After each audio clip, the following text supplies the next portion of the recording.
Boa noite, irmãs. Vamos ficar em pé para a gente louvar o hino 104, Bom Porvir.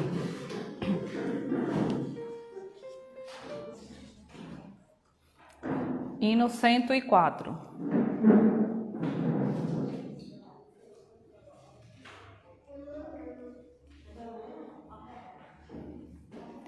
O dia alegre chega, radiante em santa luz, quando afinal vencido o mal vier reinar Jesus.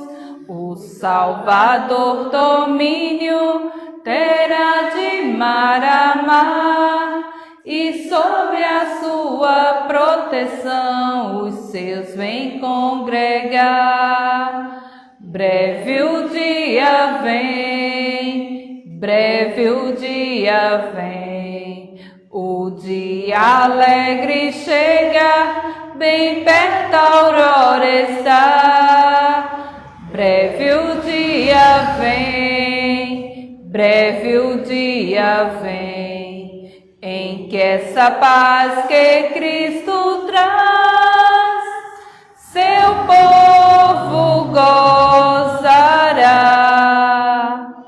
Jamais a voz do engano no mundo se ouvirá, jamais horror do tentador o povo afligirá, mas todos a verdade somente falarão, e ao grande Deus os santos seus com gozo adorarão.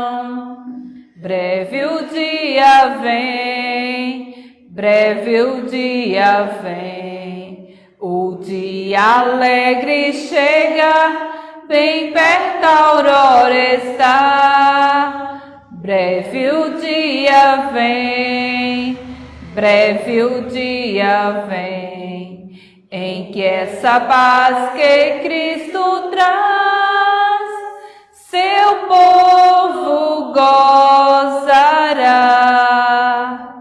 Por esse dia alegre suspira a criação, em dor aqui oculta em si sob dura escravidão, mas das tristezas dores então se livrará, ao refugir no bom porvir a luz que bênção dá.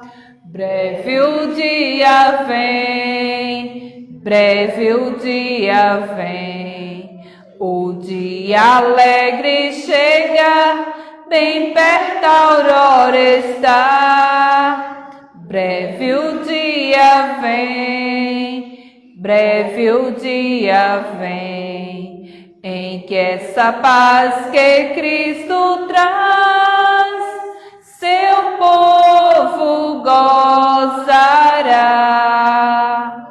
Vamos orar. Gostaria de pedir à irmã Ilma para fazer a oração. Senhor Deus, amado Pai, queremos te agradecer por estarmos aqui, Senhor.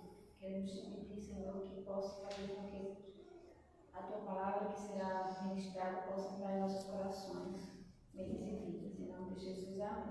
Amém. Podem sentar. E a leitura desta noite é no livro de Romanos. Vamos abrir. Romanos capítulo 12.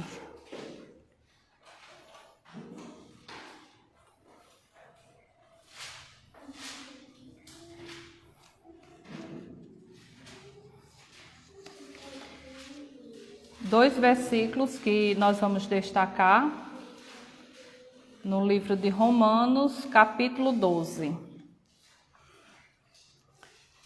Eu acredito que tem tudo a ver com a nossa mensagem desta noite, né? Mas vamos lá. Por enquanto é surpresa ainda, né? Romanos 12, versículo 1 e 2, que diz assim a palavra de Deus: Rogo-vos, pois, irmãos, pela compaixão de Deus, que apresentei os vossos corpos em sacrifícios vivo, santo e agradável a Deus, que é o vosso culto racional. E não sede conformados com este mundo, mas sedes transformados pela renovação do vosso entendimento, para que experimenteis qual seja a boa e agradável e perfeita vontade de Deus. Amém. Só esses 2 versículos que eu gostaria de deixar para as irmãs, para a meditação das irmãs, e dando ênfase principalmente no versículo 2, que diz assim: não sedes conformado com este mundo, mas sede transformados pela renovação do vosso entendimento, para que experimenteis qual seja a boa e agradável, perfeita vontade de Deus. Que possamos ter esse sentimento em nossos corações, em nossas mentes, e está colocando em nossas mentes e em nossas vidas. Sem mais demora, vamos passar a palavra para a irmã que vai trazer a mensagem, Ana Rebeca. Ela vai falar hoje sobre um dos temas que no início do ano a gente, aqui nesse templo, né, pediu para as irmãs sugerirem como temas, como sugestão. E aí a gente já trabalhou a questão da mulher virtuosa, que foi no mês passado, né? Mas aí a gente ainda vai trabalhar mais, viu? Porque eu só apresentei para as irmãs as características da mulher virtuosa. E aí a gente vai ver também, depois, mais adiante, né? A questão de como não ser uma mulher virtuosa, né? Quais as atitudes que seria tipo assim, o contrário, né? Da mulher que não é a virtuosa, que seria a mulher imprudente, né? Como a Bíblia fala. Então a gente vai estudar ainda sobre esse e vamos ver também, desejo meu, trabalhar mais algumas características dela, dar ênfase mais às características.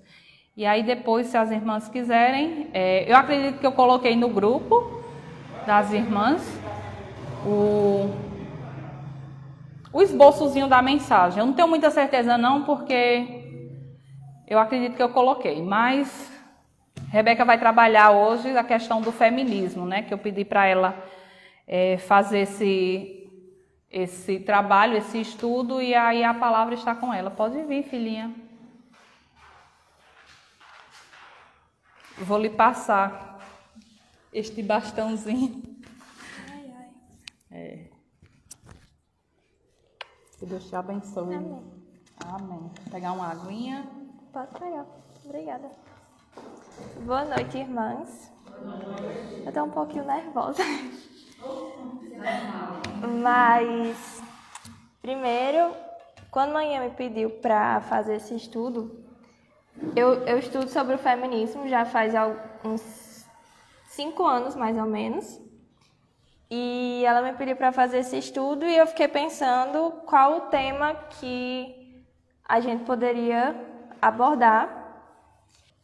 Eu pensei em vários, eu podia trazer vários, só que eu trouxe um resumo, mais ou menos, do que é o feminismo, do mal que o feminismo causa e de como ele impacta nas nossas vidas de uma forma sutil. Porque ele entra, é uma ideologia que ela entra na nossa vida de uma forma sutil. Ninguém chega para você e diz, isso aqui é feminismo. Ele é colocado aos poucos e de repente você já está concordando com tudo do movimento, você já está levantando as bandeiras do feminismo. Eu comecei com uma citação de uma feminista, de uma das feministas mais aclamadas, né, que é Simone de Beauvoir. É uma citação do livro dela, O Segundo Sexo, de 1949, que ela fala que a ação das mulheres por direitos legítimos nunca passou de uma agitação simbólica. Isso é que quando ela foi uma das prepulsoras do feminismo, foi uma das mulheres que disseminou essa ideologia, e com isso ela quer dizer que toda essa busca que as feministas falam hoje, de que o movimento feminista ela dá de direitos, que o movimento nos salvou a vida das mulheres, nunca passou de uma agitação simbólica. Então, o o foco do feminismo nunca foi garantir direito às mulheres, dar voz às mulheres. Depois eu pontuei algumas coisas aqui que grande parte de nós, eu imagino, né, ou das pessoas que eu converso sobre isso, já passou por um momento de se questionar sobre o que era o feminismo, se ele realmente é tão útil como as feministas dizem ser. Quais foram os benefícios e se realmente ele trouxe benefícios para a gente, porque quando a gente entra no Instagram, no WhatsApp, Facebook, qualquer uma das redes sociais, a gente recebe uma bomba de informações de que a gente está aqui, que a gente anda, que a gente sai de casa, que a gente estuda, que a gente trabalha, tudo isso graças ao feminismo. E será que isso é verdade mesmo? Porque eu me questionava muito sobre isso, porque eu via na Bíblia mulheres que, há muitos anos atrás, que tinham as coisas que o feminismo diz que conquistaram nos últimos séculos, né? E eu ficava meio... Por quê? Porque eles faziam isso. Inclusive, se alguma das irmãs quiser fazer alguma colocação, tudo bem. Vai me ajudar, pelo menos vou ficar um pouco mais calma também.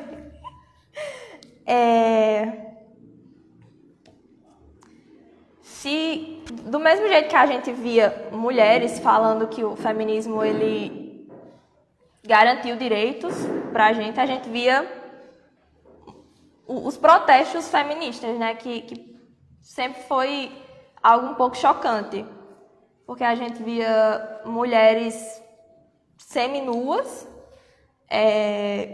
já teve casos de feministas protestarem em frente à universidade, urinando no chão e tirando roupa, enfim, coisas um pouco estranhas. E elas falavam que, devido a esses protestos, que elas conseguiam garantir direitos e deveres pra gente, né? Deveres não, só direitos, porque as feministas elas não pensam em deveres, é só direito. E outra coisa que eu me questionava muito sobre o feminismo era em relação ao aborto, né?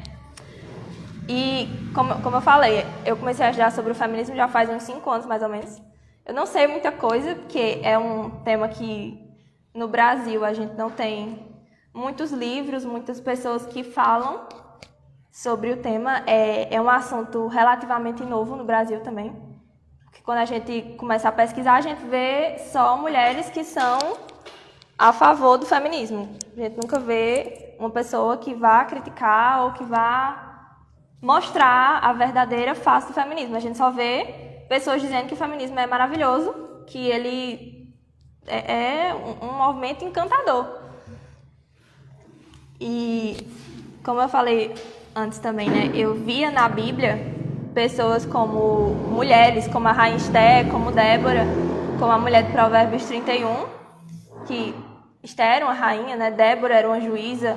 A mulher de Provérbios 31, ela trabalhava, ela administrava o lar, ela trabalhava fora de casa também, ela administrava os bens do marido dela.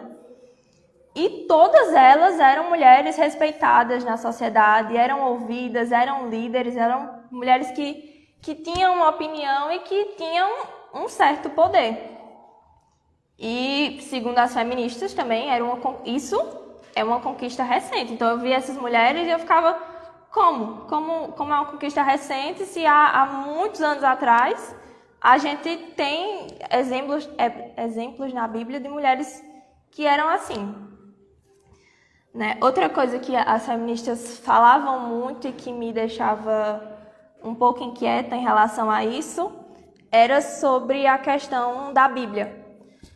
Elas falam muito que a Bíblia ela é um livro machista, ela é um livro opressor, que a igreja é um instituto opressor, né? Que pessoas que os crentes eles não dão voz às mulheres, que eles não estão nem aí. E eu também via que isso não era verdade, né? Eu via as irmãs da igreja, minha mãe, minha avó, E eu não entendi, porque eu não olhava para elas e via elas como pessoas oprimidas. Não olho para nenhuma das irmãs e vejo vocês como oprimidas, como mulheres tristes, mulheres que precisam ser resgatadas. E muito menos que essa opressão que o feminismo dizia que as mulheres sofrem, né, era por conta da igreja. Eu não conseguia enxergar, identificar isso. E, como as irmãs sabem, eu estou na igreja há muito tempo. E eu não enxergava isso que elas falavam que acontecia, né? Eu olhava para aqui, para a igreja, para outras igrejas, para outros crentes, e eu não identificava essa opressão que o feminismo dizia que as mulheres sofriam dentro das igrejas. E no início, quando eu comecei a pesquisar, né, eu não via ninguém que defendia.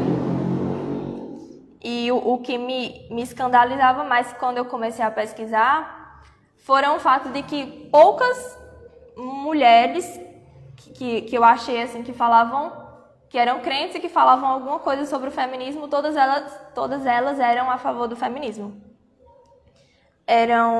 E o que começou a me chocar mais ainda, porque eu ficava vendo como é que uma pessoa dessa diz ser crente e defende, é conivente com tais práticas, né? Porque tem aquele ditado, não só os que fazem, mas os que consentem. Eram condizentes com essas ações. Eu lembro que teve um carnaval, não lembro o ano, mas acho que foi em 2018, que teve uma das escolas de samba, coisa do tipo, fez acho que é um carro alegórico, eu não sei o que é, mas era como se fosse uma imagem de Maria abortando Jesus. E você via aquilo, e você via mulheres que se diziam crentes apoiarem e levantarem a bandeira desse movimento e dizer que isso era bom, que isso iria ajudar alguém de alguma forma. Isso me chocava muito, né? Porque eu não fazia sentido para mim como era que isso acontecia. E toda vez eu procurava saber mais e eu não achava nenhum tipo de informação sobre isso. Livros que você achava eram muito caros. Até hoje os livros que falam são chamados antifeministas, eles são caros. Não são livros que você encontra facilmente, são livros que dão um certo trabalho de você conseguir comprar. E eu achava isso estranho, né? E quando eu comecei eu não vou dizer me posicionar, mas foi deixar de omitir a opinião sobre esses assuntos. Foi mais ou menos na época do terceiro ano. E terceiro ano sempre tem aquele negócio de fazer redação, tem palestra sobre temas da redação e tudo mais. E na minha época do terceiro ano, um termo que estava muito em alta era o patriarcado, era a sociedade patriarcal, e tinha muito a ver com isso do feminismo, né? Que os homens dominavam a sociedade, que as mulheres eram oprimidas e que a submissão ao homem era uma coisa ruim, era uma coisa que faria algum tipo de mal. Mas aí também falar sobre submissão vai fugir um pouco do tema, então. Mas é basicamente isso, que a submissão seria algo ruim e que não é algo ruim. Quando eu comecei a pesquisar mais sobre, não foi em livros, mas foi em alguns artigos curtos e pequenos que você achava alguns trechos vagos, não eram trechos completos na internet, até das próprias feministas, porque eu via muito isso de que para você criticar alguma coisa, você precisa primeiro conhecer aquilo. Então, eu só posso falar que beber água nesse copo aqui é ruim depois que eu ver que tá fazendo mal a alguém. Senão eu não vou poder ter um juízo de valor sobre ele. Então, eu li antes alguns autoras feministas para poder entender qual era o pensamento delas e poder ver qual era a maneira de pensar delas. Porque cada pessoa falava alguma coisa sobre. Alguns falavam que o feminismo não era isso das manifestações. O feminismo ele era outra coisa. E acaba não sendo, acaba tudo sendo a mesma coisa. Então, desde você dizer assim que é normal o divórcio, desde você normalizar o divórcio, como você ser a favor do aborto, como você usar, vou sair nua aqui, que não tem problema nenhum. Tudo isso é feminismo. Não existe um menos feminismo, um mais feminismo. Todos eles são feminismos. Todos eles vêm de uma mesma raiz. Não tem um que, isso aqui vai ser... Eu defendo só o divórcio. Eu não defendo os outros, mas o divórcio ele surgiu com um pensamento específico. E veio do mesmo pensamento das pessoas que defendem o aborto. Então, não tem como você ser a favor só de uma coisa. Por mais que você diga, eu sou a favor do divórcio, mas eu não sou a favor do aborto. Você acaba sendo. De alguma forma, você acaba sendo. Você acaba fortalecendo o movimento e apoiando as pessoas que são a favor. E outra coisa que eu pontuei aqui foi sobre elas falarem muito que elas lutam pelo direito das mulheres. Mas não é bem assim. Elas não lutam pelo direito de todas as mulheres. Elas lutam pelo direito de mulheres específicas. Elas são seletivas na luta delas, né? Não é uma luta pelo direito de todas, porque eu, por exemplo, me posicionando contra o feminismo, eu vou ser atacada pelas feministas. Elas vão me xingar, elas vão me oprimir, né? Elas vão acabar sendo o que elas tanto dizem, o tanto que elas criticam, né? Que elas criticam muito a opressão e elas vão acabar me oprimindo. Elas oprimem por pensar diferente. Elas levantam muito a bandeira de que cada um pode pensar do jeito que quiser. Só que não é assim. Eu garanto às irmãs que se qualquer uma que fizer um post hoje no seu Instagram, em qualquer uma de suas redes sociais, que se posicione contra o feminismo, vocês vão ser criticadas, vocês vão ser atacadas por pessoas próximas, por pessoas que você até nem espera.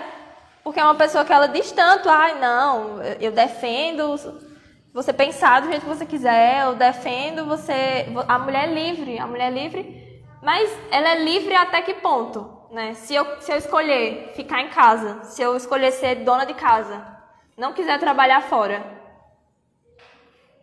o feminismo vai apoiar? Dava para mim trazer mais outras contradições, né? Como a Diana falou também em relação ao voto, em relação à própria submissão, à criação à família, aos filhos e tudo mais. Só que o feminismo ele nunca foi uma busca por direitos legítimos. Todos esses direitos que eles dizem, porque se você for pesquisar, na verdade não foram as feministas que conquistaram, tiveram alguns homens e outras mulheres que inclusive eram contra os movimentos feministas, o que elas pegam essas conquistas, que são de pessoas normais, tanto de homens como de mulheres, que eram até contra o feminismo, e se apropriam dela. Como se fosse um movimento que tivesse conquistado e que não foi, né? O próprio movimento, ele busca só a libertação sexual, né? A libertinagem. E por isso que elas abominam tanto a Bíblia. Dizem tanto que a Bíblia é um livro opressor, porque a Bíblia trata das mulheres, tanto das mulheres como dos homens, igualmente, e manda que eles devem obedecer o que está descrito na Bíblia. Só isso. Em relação ao trabalho, o feminismo ele se gaba tanto de ter conquistado o direito de trabalho para as mulheres, de que trabalhar, não do trabalho, né, porque trabalhar dentro de casa você já trabalha, mas de trabalhar fora de casa, de que foi uma... que o trabalho fora de casa é uma conquista. Eu coloquei o tópico aqui como trabalho, privilégio ou necessidade. O que, na verdade, acaba sendo mais uma necessidade do que um privilégio. Você ter que sair de casa e até a própria... a época em que a mulher começou a trabalhar foi por necessidade, não foi um privilégio. Não, as mulheres elas não queriam trabalhar, não. Elas não acordaram e disseram, nossa, eu preciso sair de casa, eu preciso deixar o conforto do meu lar e quero trabalhar. Não foi assim. Tiveram mulheres que já trabalhavam, né, como eu citei, até na Bíblia, como Débora, que era um juiz, a mulher de Provérbios 31, que ela trabalhava fora de casa, mas isso era por escolha delas, elas podiam trabalhar. E quando as mulheres, assim, elas passam a ser mais que... O trabalho entre as mulheres começa a ser... mais o número de mulheres acaba sendo maior trabalhando, foi puramente por necessidade. Foi a época em que... dos pós-guerra, né? Muitos homens, maridos, foram para a guerra e acabaram não voltando, porque era uma guerra. E alguns que voltaram sem condições de trabalhar. E era uma época de revolução industrial, então, obviamente, as mulheres não queriam sair de casa para ir trabalhar dentro de uma fábrica, passar o dia inteiro dentro de uma fábrica. Era um trabalho desgastante. Eu anotei aqui que uma das ditas conquistas do feminismo foi o direito do trabalho. No entanto, trabalhar para a mulher nunca foi proibido, mas costumeiramente as mulheres não trabalhavam fora do lar. A obrigação do homem é de sustentar o lar, não é a obrigação da mulher. Acaba sendo uma necessidade para algumas famílias que a mulher trabalhe também para ajudar no lar, mas a obrigação de prover e a obrigação de trabalhar, Deus dá ao homem. E Deus dá a obrigação do homem trabalhar como um castigo. Porque o homem ele passa a ter que exercer esse trabalho braçal, de sair, de se esforçar, depois do pecado. Quando o homem peca, Deus dá o trabalho como um castigo, né? Que é Gênesis 3:19. Do suor do teu rosto comerás o teu pão, até que te torne a terra, porque dela fostes tomado, porquanto és pó, e em pó te tornará. Então, não é obrigação da mulher trabalhar. A mulher trabalha se for necessidade. Também não é uma escolha. Qualquer uma das irmãs que trabalha aqui, se eu perguntar se hoje elas querem deixar o seu emprego e ficar cuidando da casa, grande parte delas vão concordar, vão dizer que sim. Se o marido tiver condição de arcar com todas as despesas do lar, grande parte das mulheres vão concordar, porque o trabalho acaba sendo uma dupla jornada, porque você tem que fazer as coisas no seu trabalho, quando chegar em casa você tem que cuidar da casa inteira. Então, se o homem tiver a condição de prover com tudo, para a mulher é muito melhor se ela puder ficar em casa, cuidando do lar, cuidando dos filhos, cuidando da educação das crianças e tudo mais. O trabalho, ele é exaustivo, ele tem condições precárias, isso é natural, até porque não tem como ser diferente. Trabalho é um castigo. Você não castiga dando um doce. Alguma criança desobedece, a gente não diz, toma um doce aqui de brinde, de presente, esse é o seu castigo, comer uma barra de chocolate. Não é um castigo, isso seria um agrado. Então, a natureza do trabalho é ser exaustiva, é ser cansativa. E não faz parte do universo feminino o trabalho. A gente trabalha puramente por necessidade. E não foi uma conquista do movimento, né? Isso aconteceu de forma natural, porque os homens, eles foram para a guerra e não voltaram. E as mulheres se viram sem condições de nada. A inflação era muito alta e elas não tinham com que se sustentar. Quando a guerra terminou, não recebiam mais dinheiro. E elas precisavam fazer alguma coisa, senão elas iriam morrer e as crianças iriam morrer. E foi quando o auge das mulheres trabalhando foi durante esse período puramente por necessidade. Mas foi uma coisa que aconteceu de forma natural por sobrevivência, porque já que não tinham marido, quem iria arcar com os custos da casa? Então era necessário que elas trabalhassem, não era uma escolha, elas não acordaram e viram as fábricas e disseram vamos lá trabalhar. Não foi assim. Por mais que eles romantizem toda essa questão do trabalho, o trabalho ele é exaustivo, ele é cansativo, e até por mais que você goste do seu trabalho, vai chegar um momento que você vai estar exausta. E você vai dizer, não dá, eu quero me demitir, que eu não aguento mais isso. Não vai dar. Eu vejo muita gente falando também, novamente, da mulher de Provérbios 31, que ela tinha empregada, ela tinha dinheiro. Sim, ela tinha dinheiro, mas ela trabalhava, ela cuidava do lar.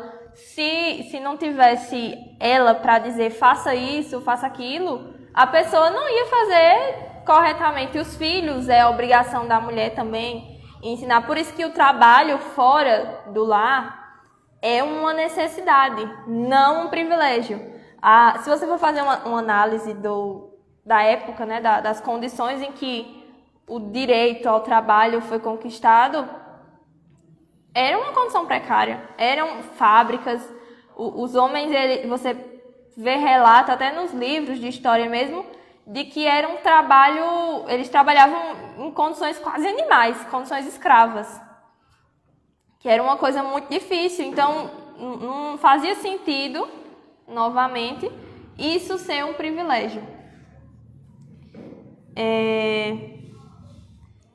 Uma das outras, agora a citação completa, né, de Simone de Beauvoir, é que a ação das mulheres por direitos legítimos nunca passou de uma agitação simbólica. As mulheres só ganharam o que os homens concordaram em lhe ceder.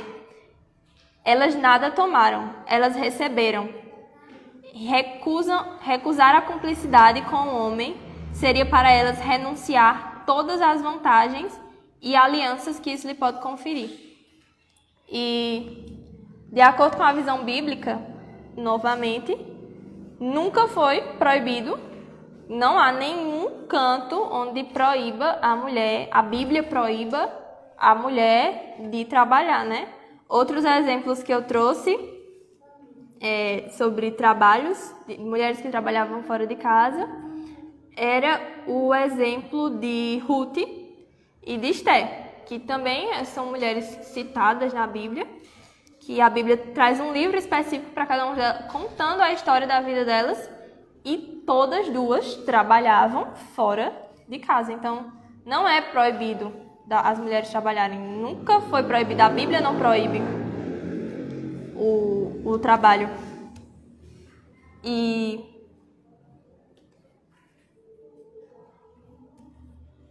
sobre a função, né, a ordem do trabalho, o versículo, capítulo 3 de Gênesis, do 16 ao 19. E a mulher disse, multiplicarei, Deus falando à mulher, e disse à mulher, multiplicarei grandemente a tua dor e a tua concessão, e com dor darás luz ao teu filho. E o teu desejo será para o teu marido, e ele te dominará. E Adão disse, porquanto destes ouvido à voz da tua mulher, e comestes da árvore que te ordenei, dizendo, não comerás dela. Maldita é a terra por causa de ti. Com dor comerás dela todos os dias. Espinhos, cardos também te produzirás, e comerás a erva do campo. Do suor do teu rosto comerás o teu pão, até que te tornes a terra, porque dela fostes tomado, e porquanto és pó, e em pó te tornará. O próximo tópico que eu que eu separei como contraditório, né, foi o que as irmãs já comentaram, que era em relação ao divórcio e ao casamento. E eu vou tentar ser mais rápida, porque já são 9 horas. O divórcio também não... Depende de como você for analisar, né? Mas seria uma coisa, mas não uma conquista. Seria mais uma ação maléfica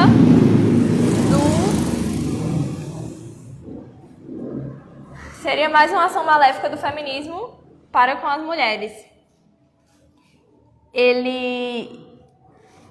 Se você for também fazer uma análise de como acontecia a separação, né?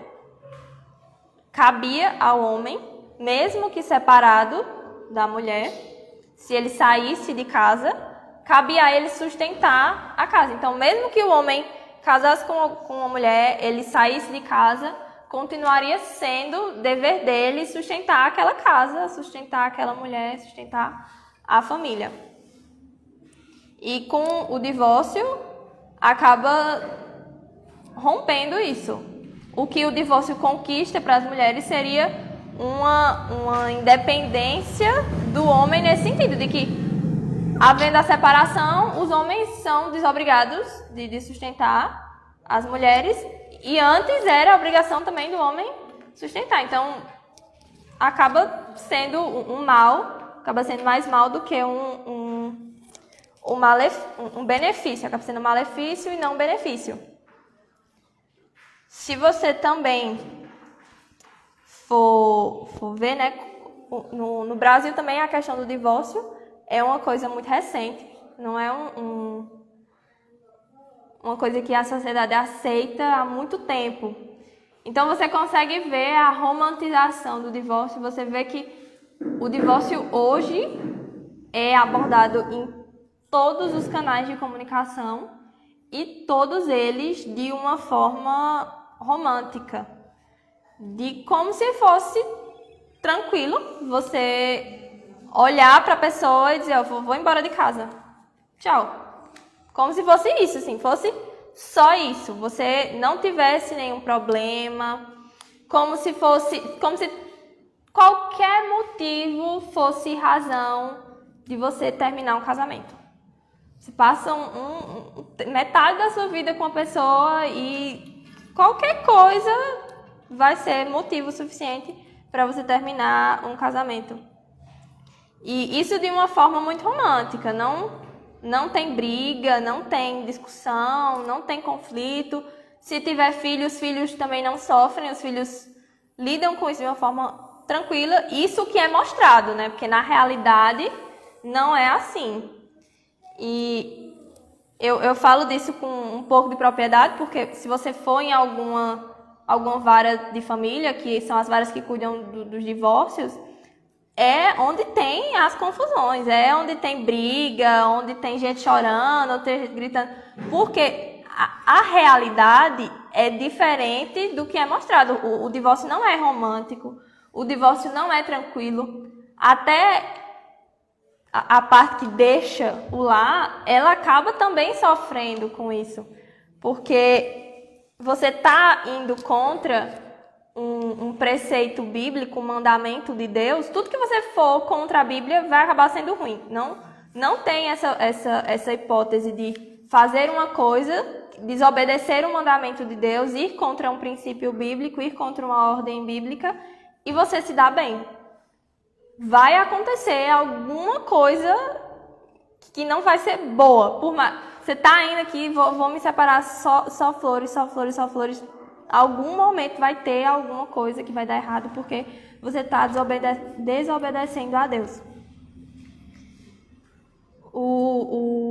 A forma como as feministas tratam o casamento é como se fosse uma instituição também opressora.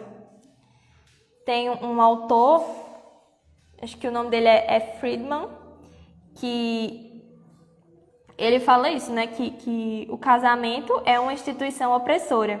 e não passa de um produto de uma cultura em que o homem se considera senhor das mulheres e confina o sexo fraco, que seria as mulheres, às tarefas domésticas. É o que esse autor também, que é um autor muito respeitado dentre as feministas, e um dos seus livros ele fala isso. Só que quando você vai ver o que a Bíblia fala sobre o casamento, a visão de Deus sobre o casamento, você vê que não é uma instituição opressora, que não é você confinar ao sexo fraco as tarefas domésticas. Na Bíblia fala que o homem deve amar a mulher, respeitar a mulher, como Cristo amou a igreja e se entregou por ela. Então isso não é uma opressão.